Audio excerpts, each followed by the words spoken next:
Hey, welcome to the final Runescape Ramble by me, Vatti. How you doing? It's a shame that it's come to this, that this is the last one, but unfortunately, with the way the game is now and my mindset, and with circumstances which I'll get to in a bit, this will be the last Runescape Ramble that I'll do. There's a good, I guess it's cool. Like I did a lot of them, and I was quite, quite consistent. I guess like every month or so I would do it on the day in mid-month. People knew it was coming, but I kind of just slipped out of it. I mean, July has been pretty crazy for me. I got in a new relationship, which is cool. I graduated 2 days ago. You may have seen on my Twitter that I did that, so that's cool. Yeah, July's just been a big one. And I was in Manchester for just to meet some friends that I'd known online for like 6 years. That was cool. I was in Cornwall on the beach eating watermelon, as you might have seen on Twitter. That was also really good. Just it's been a busy July, and I haven't really had the time to sit down and talk to you guys. And it's a shame. There's my phone. And it's a shame that the time that I'm spending talking to you guys will be the last time I talk to you using RuneScape clips. What I'm doing now is this AFK training method that Fraser introduced last night. I just figured I'd be doing this while I'm recording, just to show you guys it. You basically need a dragon bone necklace and a bone crusher, and it's pretty fucking good. It's like Nightmare Zone without the GP costs, and it's quicker to get to and gear up and stuff and all that. So I like it. If I were to do any melee training, I would do this. Basically what you do is like you kind of in between hits you stack them up, so you can get fat crystal halberd specs and not losing any ticks. So they're all stacked up here. Hello, I froze a bit.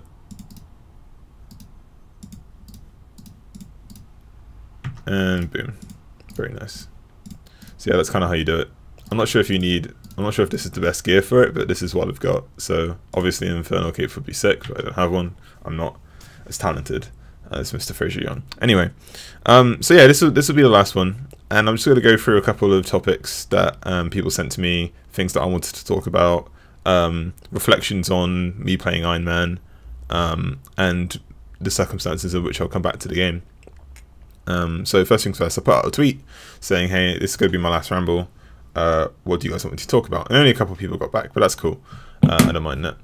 I think I will report every 6 or so as well. So anyway, so Martin 2007, nice to hear from you, Martin. He basically asked, why is this the last ramble? This is the last ramble because I've been betting on this game for a while, and that was like, I feel like everyone who did thieving through like nights, like either gem nights or RD nights, are like truly burnt.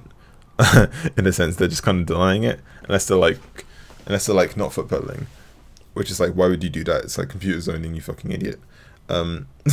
So ever since I've been on and off doing the university stuff, I figured gem nights was to be something I could do during that time, which wouldn't take up too much time. I'll be able to do it while I'm reading for my exams and my lessons and my coursework and things like this, and it was pretty successful. It was the macro efficient thing to do, which I could do on the side, and it would be okay. The issue with it though is that once I finished thieving, there was nothing really else I wanted to do. I had a goal in mind of getting rank 2 crafting, just hit 50 mil and then stop. I think I have the supplies for that, and I might go for that just before WoW comes out. It might be this thing that I'm focusing on, just to have it so it's done. But in the meantime, I'm not really too sure. I didn't really have any goals after that, Like I dib and dabbed in a few other areas of the game, but I never really stuck to something. It was always just, yeah, I'll do crafting and then see what happens, and then I'll do thieving and then see what happens. I did a bit of Slayer, I did a bit of rune crafting, and I just kind of like skill hopped a lot until the point where I kind of concluded that I wasn't really feeling the game anymore. My headspace kind of changed with it, and it's just not really something I want to invest that much time into, that I have any, and I think the biggest roadblock really is the Dragon Hunter crossbow being from Raids 1. If it wasn't stuck in literally the worst designed piece of content in the game, like I don't like you need to be able to like compare it to other PvE. It is PvE, by the way, not PVM. I keep saying PVM. Like PVM, just like RuneScape's the only game that says PVM. It is player versus environment, because with RuneScape's combat system, you can only really fight the monsters. They're real like environmentally based combat mechanics you can put into it. You know, environment was a lot of was where you could like innovate and attack things which aren't necessarily all monsters. You know, this is how it came about. But anyway, yeah, there's better PvE content that I could be doing, specifically in World of Warcraft, which is the game that I'm mainly focused on, that I just took a break from for a while. RuneScape, I guess, could be like the most prolonged like WoW break ever, where I took a break from Legion and I just didn't play it, and suddenly now I just want to do some actually good content instead of scouting. Like, scouting in it itself is just fucking terrible. I fucking hate scouting. The boss designs, like people say, oh, it's all, you got different rotations, it's all like, it's never repetitive. It's like, no, it always will be, because there's an efficient way of doing things. It's the way the gear is like distributed on a table. You want to get the most points possible, so there's always going to be the most efficient setup. And if you're not scouting for anything within that like 10% scouting range, there's just like no point. Learning solo raids was just a mindfuck for me. I just couldn't get it down. And that's just me being a scrub, but at the same time, it's just like, god damn it. And then I don't want to raid with other people because I'm Iron Man. Even though the deck scroll that I got was with someone else, but she was also an Iron Man, so I guess it worked out. Man, it's just like Raids 1 just disappoints me. Anyway, so because I need a Dragon Hunter crossbow for Warcraft, and I don't really want to do extra Zora really, it'll just take way too long. I mean, if I was playing the game forever, then yeah, sure. But there was going to be a point in time where I'd graduate from this game, and I think now's a good time to do so. I'm transitioning into a point in my life where I have a lot more time to play, and I got to say to myself, okay, is this somewhere I want to invest in? Is this the game I want to spend most of my free time on? And the answer just keeps coming up saying just no, it isn't really, and that's kind of sad. You know, I spent a lot of time on this game. But I spent way more time on World of Warcraft. We'll just say that. So I'll be playing that one. So in terms of why this is the last ramble, it won't be the last ramble per se. I'll still be doing some World of Warcraft rambles if it tickles my fancy. But in general, this will be the last RuneScape ramble until I come back to the game in any full-time capacity. I just don't see myself putting out rambles every month saying, hey, I've only done like 400 birdhouse runs this month. Man, I'm slacking. Fucking not committed at all. But it would just be really bad content, like literally a minute videos. Like, hey, here's my bank. I've got more birds' nests now. You know, it's just no big deal. So I'd rather transition the rambles to another game. If you guys are interested in it, it'll still be kind of the same content, just like a different background thing. And maybe you guys will be interested in seeing a better game than the one that we're currently playing at the moment. Even though RuneScape's like hits the nostalgia, there's a point in time where you got to think, oh, there's actually better shit out there. Maybe I can sort something out. So anyway, this is why it's going to be the last ramble. I'm not playing enough to justify me recording rambles for RuneScape, so I will just be doing rambles for World of Warcraft now. And then Longley asked, HLC or more serious RS players. This is just a topic that he wants me to talk about and riff on for a bit. So he says HLC, so high level community, or more serious RuneScape players coping with life after studies / part-time work / death of RuneScape. So this is a really interesting topic because it's something I've been thinking about for a while, and it's kind of intrinsic in like, why would I still be playing this game after a certain period of time? And what it basically speaks to is what age do you see yourself still playing this game? There's going to be a point in time in your life where you need to be like, oh, maybe I don't have the free time to actually keep playing this. Maybe I don't want to be a NEET forever. And it's easy to do that. At the same time, it's like there's always like this, oh, you're kind of like dying, you're like slowly dying inside. And you know you could be doing something a lot better, but you just like end up still playing the game, and you're kind of like not necessarily addicted to it. It's just where all your serotonin gets from, is gone from. You know, I feel like I'm not awake in the morning unless I check Twitter and do a birdhouse run, and that's kind of like my morning routine. Maybe I need to change that a bit. I mean, I still do birdhouse runs because they're easy to do, and even though fucking Olivia never has seeds, I can still do it and it's fine. Let me just round these up a bit. So yeah, it's just like it's a weird one. It kind of, the topic kind of assumes the death of RuneScape as well, and yeah, it'll come. There'll be a point in time where the content just won't be able to satisfy itself. I think this Twitch Prime thing will really boost it quite a bit. I think they should have done it when mobile came out as well. Hopefully they get a Twitch promotion with that. And I think old school RuneScape being in its own category on Twitch is also a really good thing. But in general, RuneScape will die eventually.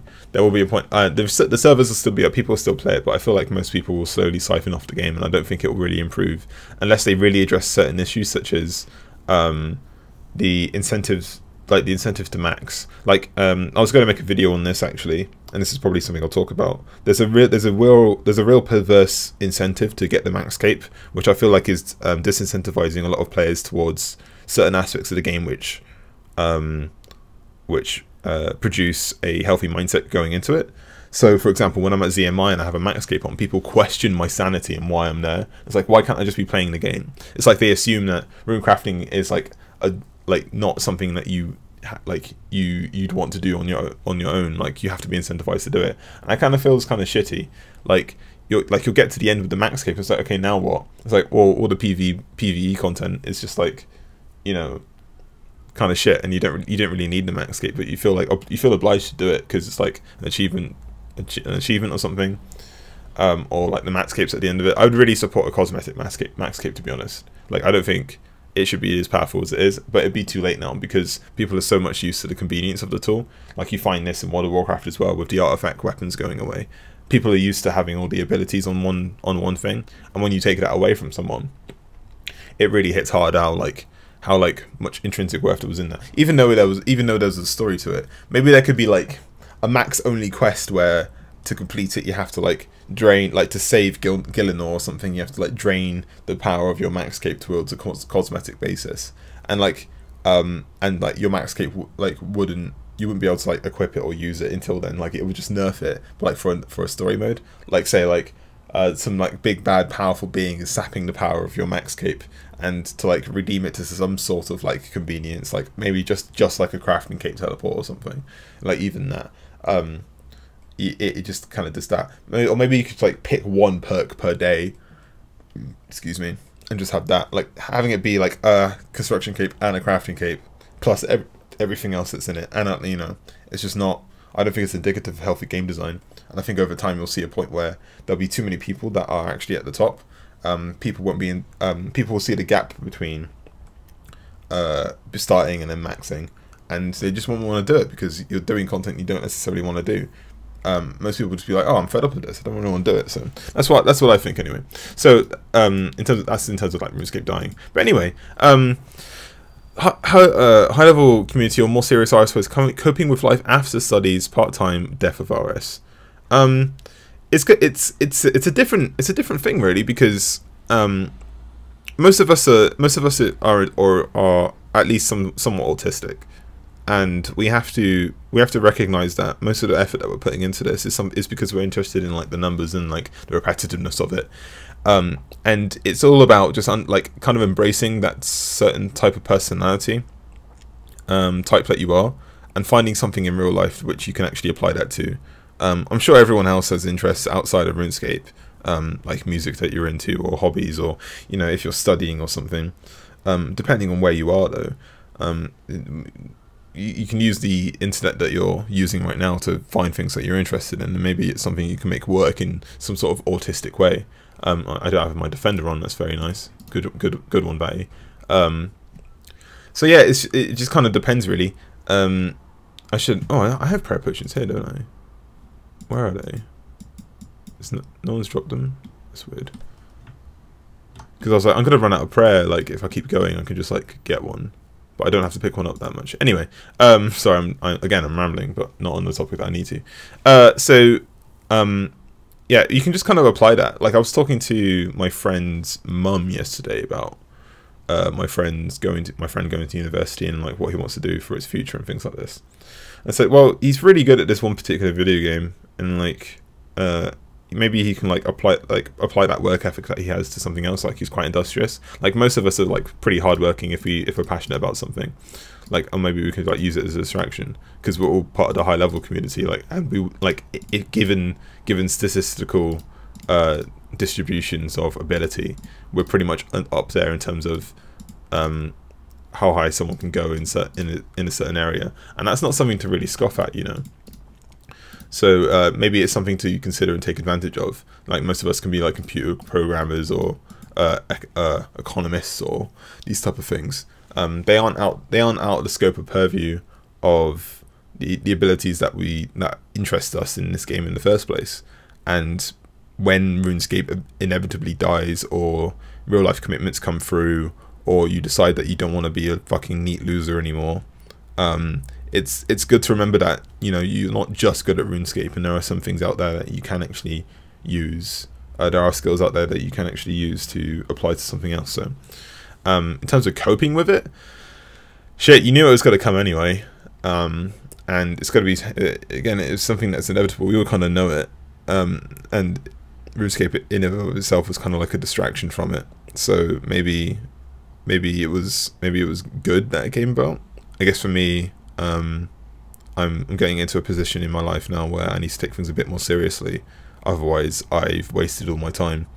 So it'd be good for me to be able to have something I can pick up and put down again. RuneScape is one of those things, and having a healthy relationship with it is always good. I'm still satisfied. I don't know why I still want to do Birdhouse Runs, but I guess it's just because I have so much toe flax and it really annoys me to see it. But that's just the autistic side of me speaking. So yeah, I'm not sure where I'm going with this, but I think I've covered that topic quite well. Just like there are transferable skills in the high level community which can be applied to other very high paying, very successful parts of civilization, and being able to like understand that, embrace that, and transition that into something else would be very good. So do that. And then Lelodor said, he said to me, how have you evolved as a player/person since you started OSRS, Ironman, Efficient, Playstyle, etc.? Cool. Lelodor, first of all, Lelodor was the person that like made me want to do the rambles. He's like Ramble Dad in terms of the Ironman community. He made so many, and again, I think the same thing happened with him, where he stopped playing and you couldn't really justify a ramble anymore, because there wasn't enough content to do it, so it kind of just fell out. Maybe a real life vlog or something would be cool to like keep an update with, but each to their own, I guess. So anyway, so yeah, he says, how have you evolved as a player/person since I started playing? So I started playing in early 2015. I was watching Vatti do his self-sufficient Ironman, or self-sufficient account. I'm like, yeah, I should do that. That looks like fun. I should come back to the game. Like, that looks pretty cool. And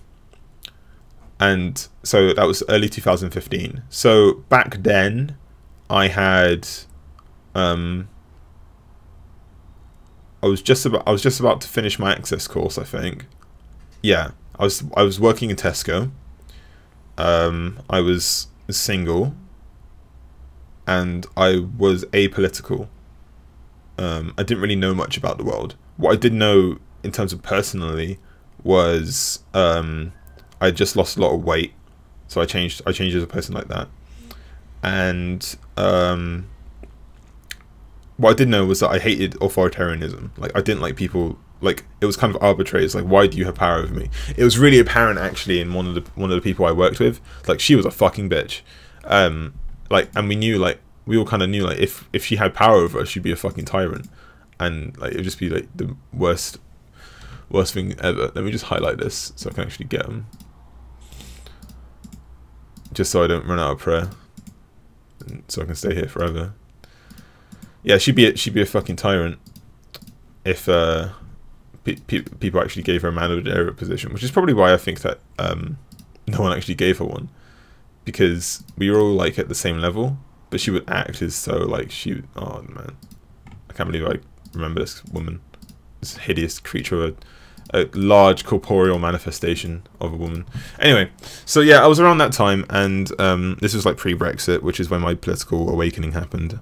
I didn't really read much, and I was in my access courses, kind of like plodding along, knowing I was going to go to university to study psychology because I'd been through therapy myself, not really knowing exactly what it really entailed until I actually did it. In terms of like efficient playstyle and stuff like that, I've like in World of Warcraft, I was always being the efficient guy. This was I think I was still playing Wall of the Draenor around this time. I'm not actually quite sure, but I was already rank 1 mage in Mr. Pandaria, which meant that I was already playing efficiently. World of Warcraft was the first game I started playing efficiently, and it was also the first game I started playing self-sufficiently, to where like I would have all the professions on all my alts, and I wouldn't rely pretty much on anyone else. Like, yes, you can trade, and yes, there's an auction house and Grand Exchange in World of Warcraft, and you would use it for your own convenience. But to me, it does feel like a single game mode. The questing as well. Like with the raid team, it's a lot different. But in terms of like the outward play, which is mostly what I did, you did feel like you're your own character. So I was kind of predisposed to the self-sufficient Ironman mode already. It wasn't until I saw Boaty doing it that I would actually go about and get it done. So, how have I changed as a person since 2015? How have I changed as a person? My politics has completely flipped. I want to move to America now, and it's not necessarily because of Iron Man. You know, it's just mainly because of real life circumstances. I've changed a lot as a person in RuneScape, but my playstyle has always necessarily been the same, just like be as efficient as possible. Oh, the Osiris guide really shaped my thinking as well, in terms of how efficiently to play. Watching Lelador Ramble videos, your Lelador Ramble videos really helped, and just kind of being obsessed with the high level skilling community and wanting to be part of it. The efficient playstyle really appealed to me, and I guess I autistically gravitated towards it, and here I am. So plus a lot of time and investment and seeing things stack up or collecting and all these things. So that was really all the topics. I guess I can get into just the things on the list here. So I have down here differences between WoW and Iron Man. I guess I already talked about it, but I guess the biggest difference between WoW and Iron Man is the PvE content. WoW is just a better game. I'll say that at the start. It's just a better game. RuneScape goes off its nostalgia, and I feel like the mass appeal to it is because of its simplicity, like the complexity and simplicity. So you have things like tick manipulation and these type of things, and counter design, but you can only go so far with it. World of Warcraft has really pushed it to the next level in terms of its raiding content. Like ever since every single expansion has a really good raid content. It's just like the mechanics surrounding it and the things that the casual base can do doesn't really appeal that much to everyone else. So everyone kind of thinks it's shit. Like there have been some shit fights. There's been like dog shit, like really bullshit, like hard fights. But on a whole, it's been really good content. With BFA, the new expansion, they're kind of stripping out a lot of things. You're pruning a lot of stats. You're getting back to the bare bone baseline of most things, and things feel a lot slower. There's a distinct like loss aversion that happens when you give everyone artifact weapons like Ashbringer and Fellow Malorn and these type of things, and Foradal. Like you kind of get to the point where it's just like, yo, you give me these legendary shits, and now I'm replacing it with a green weapon. Like it just doesn't make any sense. Like most of the artifact things are baked into the baseline now. Like with Demon Hunter, like Eyebeam now has a few of the traits that you had on the artifact weapon, and I feel like if they didn't do that, people would revolt because you lost so much of what gave you your class identity. Like most of your class identity was built into your items and the things that you had. I guess a comparison to old school RuneScape is most of your identity is built into your build, your rank, your EHP rank, and your account status, whether you're an Iron Man or hardcore Iron Man, or an ultimate. But ultimates don't exist, so yeah, it's just a bit of a difference. The story's way better, obviously, because it's just a better run game. Customer service is way better, and I feel like the general need towards progressivism not in terms of like the political ideology, but in terms of like things always have to keep getting better. Like I feel like I do feel like if there were conservatives running old school RuneScape, it would be a lot better game because people would be so slow to change things. I'm not a fan of polling. In terms of, I'd much rather have the development team be able to like be representative of the player base in terms of like the general mindset of things, just through like the natural way of things, and not having to be so reliant on having to cater things to the masses as opposed to like the people who are actually going to be playing your game for the years to come. Because what I found on what's actually true in my opinion is if you make super fucking hard content and kind of like not really cater to like the median, I guess, people will still want to gravitate because they want to like say, oh wow, he's got so great gear, and then you can kind of like see the progression curve with it. It's like something to appeal to. You had this back in Burning Crusade World of Warcraft where people had Black Temple gear, like you saw the warrior with like the Illidan shield and you're like, what the fuck, that looks sick, I want that. And that's kind of been missing now. Like you don't really see that because most people who raid are like stuck in the places that they're raiding, in instances with the other people that they're raiding with, and they can't come out. No one really goes to the city hubs anymore, unless you're in Grand Exchange. But then by that time you're already on top of someone else, so you can't see, and there's no like real distinct character models to where like you can see someone, you're like, oh whoa, unless they're like on top of the high scores or on the front page. But even that time they're kind of distant because everyone's in their own Discord, you know. And it takes that special kind of someone to be like, oh, I want to be like that. But it's much harder to do in RuneScape than it is in World of Warcraft, to where like you don't foster like the lower like milk, the lower like cow, whale, it's whale, that's the gaming term, player base, to where like they still play a game even though they're shit at it. So it might be just something to consider. But that's like the general differences between WoW and Ironman. They're similar enough to where like I can play both, but I'm not very gonna invest that much time into this one at the moment, mainly because of the Dragon Hunter crossbow stuff. So the raiding's much better, by the way. The dungeons are much better. The PvP is much better. The story is much better. It's just a better game. That's just pretty much the summary of it. What does old school RuneScape have over World of Warcraft? Smaller community, which is the tighter community, but at the same time they don't have a clan system. So within guilds you can have like your own little community, right? But you have to kind of. But I kind of prefer this because everyone's have to like do their own like top down type of, bottom up type of like structuring, and it's kind of like been a natural order of things, which I'm a big fan of, really. So I'm not even sure if a clan system is really needed. Like it might be just overboated with shit clans. It might be easier just like not have a big one, or everyone like go into their little like 5 group alcoves and not talk to each other. But we'll see. Anyway, on to the next one. What do I have here? I just have real life. So real life update. I graduated 2 days ago. You saw the pictures on Twitter if you followed me. I felt really apathetic towards it all up until like I walked down the like little aisle between the two audiences after I got honoured for it, which is good to hear.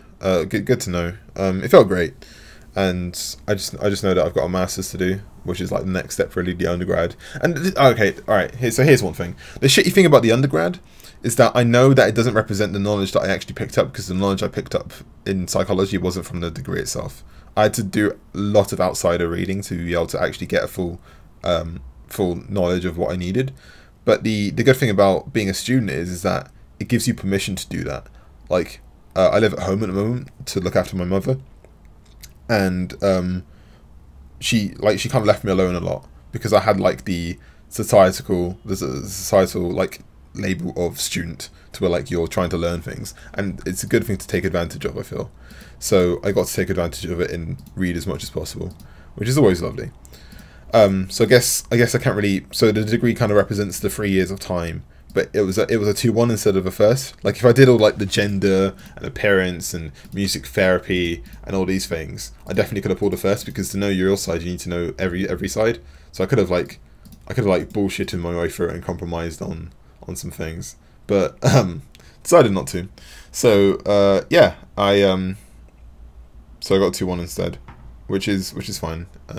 I'm happy with it. It's everything I needed for my degree. So, and I could have done a lot harder work in general, but hey ho, can't get everything. I'm in a relationship now, which is great. I'm enjoying it, and I should be in it for a long time because I'm enjoying it, and it seems to be fine. I had a dry spell for a bit. Well, not necessarily a dry spell, just like a non-committed spell for a bit. But now I'm back on track, and it seems good. So yeah, that's fine. That's pretty much for real life stuff. There's not really much else that's going on. I might start going into photography again. I can ride my bike during the summer now, which is good because the weather's good. Yeah, there's not really much to talk about. I just need to go to the gym more before Roomfest because I look like a tub at the moment. Let's talk about PreachCon. So if you didn't know, there's a YouTube channel called Preach Gaming, and it's run by a guy called Mike. Also goes by Preach, obviously. And I'll be raiding with him in World of Warcraft in the next expansion, and that's because I knew Alex and Loz from Fat Boss TV. So I met them like, I don't know, not 6 years ago, like 4 or 5 years ago or something. We played in Mr. Pandaria together. We merged 10-man guilds. Like I just joined a 10-man guild, and apparently I was good enough to be able to like, you know, move with them, which is crazy.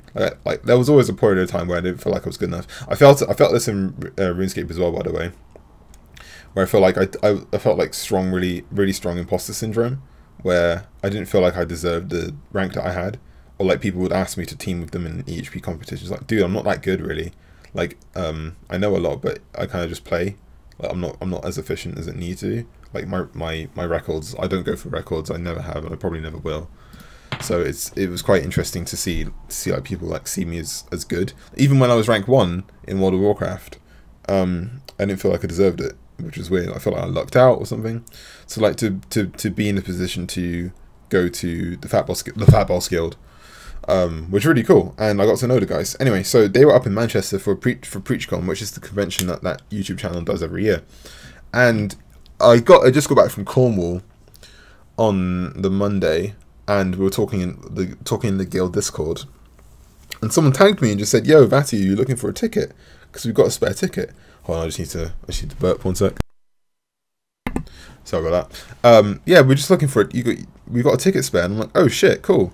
And then one of the guys that I didn't know was raiding with us, called Danny, was like, "Yo, I just broke up with my girlfriend, and I got a spare room. Do you want to use it?" And I'm like, "Oh shit, I'll pay you half for it. That's cool." So yeah, I just so then in 2 days I had to like sort out travel and all these things. 90 quid train ticket, like what the fuck? Oh my god, train, like just a side note on trains in the UK.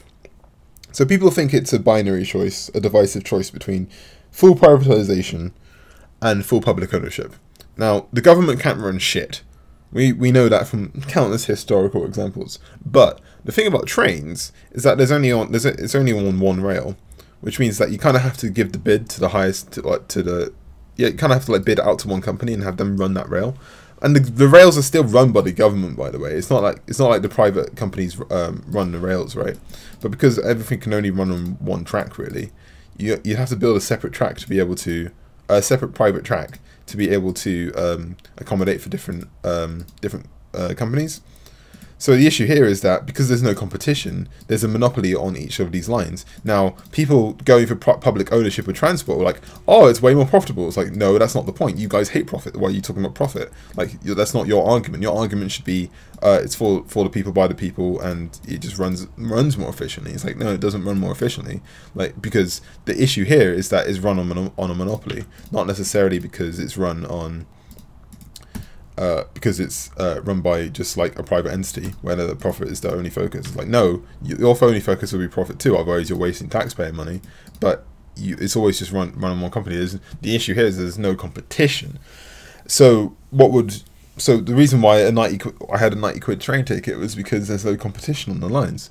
The way you would be able to do it is just have like multiple trains going to the same place on the same route, just with like 5 minutes apart.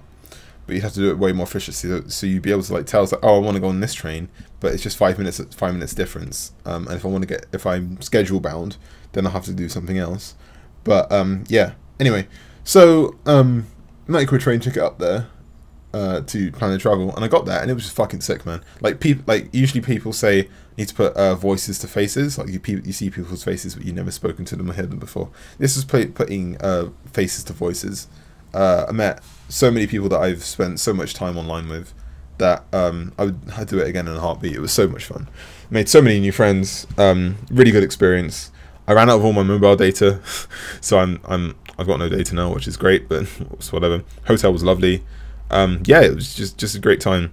Like 250 sweaty nerds, just like having fun and laughing and all that shit, and it was really cool to talk to everyone I met. So, Wetty says, "Do I AFK Nightmare Zone?" Well, Wetty, I'll be able to answer that question in this video. Anyway, next topic is uni. I've already talked about uni. Graduated. It's all good. Next topic is Runefest. Despite me not playing, I'm still going to Runefest. I have my Airbnb booked, which is a 40-minute walk away, which is fine. I can deal with the walk. Just leave early, and I got my ticket. So yeah, I'll be at Runefest. I'll see you guys there. That'd be fucking sick. Yeah, I'm not gonna not go to Runefest, obviously. I still want to do it. I just can't wait to meet everyone. It'll be really fun. I still need to sort out travel for it, and I should have money to pay for it all by then. So the one thing I wanted to start out was the rooms and the hotel, because the hotel would have been fucking super expensive. I've got like a 30 quid a night room Airbnb, which is lovely, so it's all good. Next topic is politics. There's nothing really I want to talk about in terms of I'm frozen again. That's nice. There's nothing really I want to talk about in terms of politics. Maybe I'll make separate politics videos when I feel like I need to talk about them. But at the moment, one philosopher who's reshaping my thinking in terms of market solutions to certain societal ills is Roger Scruton. His book How to Be a Conservative has really challenged my classically libertarian side of things. I'm still, oh yeah, the right wing doesn't exist, by the way, but I'm still right of thinking. Like, I'm just anti-left thinking at the moment. But in terms of like specific issues and policies, one way he broke it down is like, you can, like, that which is sacred does not have a price. Like, it doesn't fit into a price market system. Therefore, you can't necessarily legislate it through less regulation and less government. These things need to be done from the bottom up, which I agree to. But at the same time, it's very easy to damage those things and think of those things as part of market forces. Therefore, you just use a market lens to view them as opposed to a conservative lens of viewing them, like a conservative local lens of viewing them. So, for example, there's a difference between a house and the feeling of home. Which is probably where the distinction between people who see the over-regulation by government in terms of house building as like a anti-freedom, but like people get offended on the sacredness of people not being without a home, which is a big difference. This is the same thing with immigration as well, where people are losing their home, the sense of home and country, like they don't have anywhere else to go. So yeah, it's just like those things. Yeah, and all about like consensus versus truth. Like, consensus is a good way to be able to like distinguish whether something, like, a lot of people deriving a lot of use from it, to where you can evaluate the usefulness of it and seeing if you go on it. Just because lots of people doing it doesn't necessarily mean it's good or bad or maladaptive or adaptive. It just means that people are getting a lot of use out of that particular axiom or heuristic, and you need to individually assess each heuristic or adaptation towards what you actually want. And maybe what you want isn't currently used by a certain heuristic, and maybe you need to use a transferable skill for that. But in general, it's just something it's a consensus is something you can kind of go on in terms of that type of lens. You can't use it for everything, obviously, like global warming and these type of, or like climate change and these type of things. But consensus doesn't mean anything to truth. It just means people are getting a use out of it. You need to evaluate the use for it and then see what happens. Then I have what's next with the vids. So what's next with the vids is I'll be doing World of Warcraft content, which is fine, and any RuneScape things that tickle my fancy. So there'll be WoW Rambles pretty much at the same time every month that I've been doing the RuneScape ones if I'm feeling it.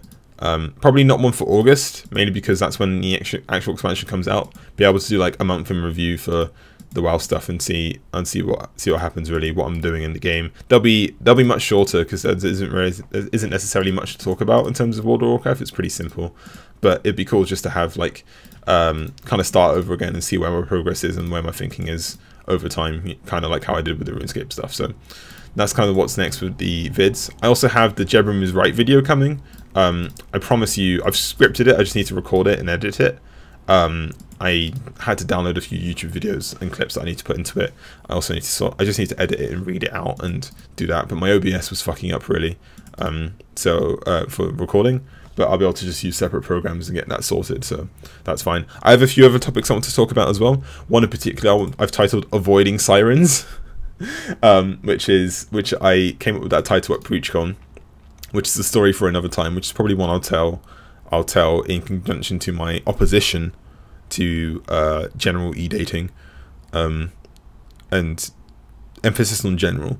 I'll make my nuanced position clear in that particular video, but as a whole, I'm generally against e-dating, mainly because of the guy's fault. I don't blame the girls for this. I think most e-dating failure is on the guy. Anyway, and just as a last note, I think I will treat you guys to a final bank video, just to see where I've ended the kind of, because I'm recording with Fraps instead of OBS because it's fucked up. So I guess I can treat you guys with just a final bank video, just to go through it all and see what's cracking. This is what I'm ending with. At the moment, I will come back to this as it is, but as of right now, I did some crafting. I saw Preston on this world with his alt tanning, so I did some tans as well and did a bit of crafting, and just as it is. Here's where I'm at the moment. I'm not going to do any farm runs. I'm just going to stock up these seeds from my birdhouses and see where it takes me, because I know they'll be gone in like a day or like a couple days anyway. These are all the herb seeds I have left. I'll go through them, I guess, but like I'm not really that motivated to do it. Here's the final herb tab. At the moment, I'll spend these when I feel like spending them. I have the materials for most of these. I just need to get more marks of grace for the amylase for all these, but yeah, it's a lot. I still got 31k toadflax and only like 18k. Yeah, 18k nests, so got a while to go for that. That's gonna take a while. Wines are still shit, so I'm only gonna make when I run out of ranging potions, I'll just make the ranging potions that I need, because otherwise it'll just drive me insane.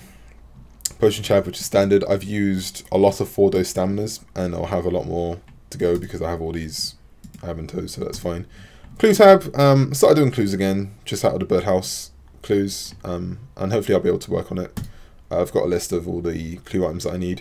I'll have to go back to redwoods eventually, or just start using magic logs, because I feel like shit doing redwoods with birdhouse runs, but that's fine. Yeah, everything's sorted. Just I should really decant this tab, but I kind of like having a Zoro tab, so it's whatever. I've cut all my emeralds finally. So here's the final emerald count. I'm just on to sapphires at the moment, slowly doing that. When I was buying chocolate bars, I bought jugs as well, so here's all the jugs that I have. Bit of smithing banked, just it's whatever. Last bit of, this is all construction, so I'll get through that eventually. All fletching here. All the darts, outfits, jewelry. I'm never going to run out of recoils, which is good. Just Rathrunes and Vorkath and all this other shit. I still need Armadillo chain skirt, but I just don't want to do Armadillo. I'm kind of burnt on that. This is just random junk I just throw in here. I tried getting the Zamorak robes for wine grabbing, which didn't really work out. Gear tab, just like full barrows still. No real new additions. Again, crafted all these black bodies, so I'll get to soon. I've got 2 God Sword Shard blades, but I don't have any hilts, so I'm just waiting for that. Not much else really. Did a bit of Vorkath, got a load of head, that's fine. And just a final Slayer tab. Just things I still need to alch. Hides I still need to do. Prayer still need to do. Loads of alchs. That's it really. And I'm currently sitting on 2.67 bill, which is pretty cool. And just for the final stat show off, I'll work on crafting a bit, probably get that as close to 50 mils I can bear before I burn out completely. I have 20 mil prayer banked, I have 20 mil construction banked. My room crafting is doing pretty good. I just go back to Zemo when I need to. Agility is something I'll do for when I want to do all my herb. I have that well more than banks. I have like I think I have like 37 mil total in the bank at the moment. Thieving 200 mil obviously. Fletching I do slowly, but it's whatever. I just hit 30 mil hunter. That's just through birdhouse runs, and that'll be slowly going up. If you see my CML, I'll be slowly going up for time. So Slayer, I kind of stopped. I go back to mining occasionally when I feel like it, but it's just hard on my wrist, so I don't want to do it. Smithing is my lowest skill. Yeah, it is. Wait, no, it isn't. Yeah, but I just don't want to do it. It's just kind of shit. Same with fishing. Fishing the same as mining. My wrist just starts hurting after a while. Cooking I don't necessarily want to do that much, but because it's just easy. Fire making is whatever. That's what I was doing before the FK melees. Woodcutting. I won't do this for a while, mainly because I want to get farming done first. And I'm at 48 mil farming, and that's gonna stay there for a while. Maybe I'll get to 50 mil and then stop. Or maybe I'll do some I'll keep doing with these seeds for now, and get to stop at 50 mil just for the high scores. Same with crafting, but until then it's whatever. And I'm currently at let me check my EHP rank. I am rank 18 EHP with 4,641 hours on a big 10 week, and just checking my high scores. I am rank 25, so I'm going to be off the front page soon, which is all good.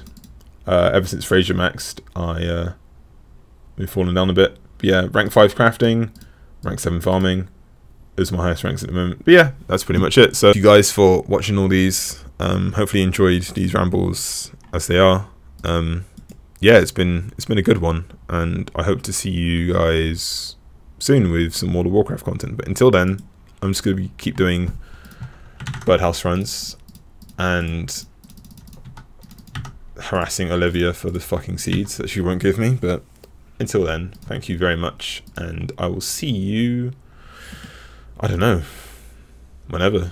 Just hit me up on Twitter if you want to chat. That's pretty much it. And yeah, I'll see you at RuneFest. Bye bye.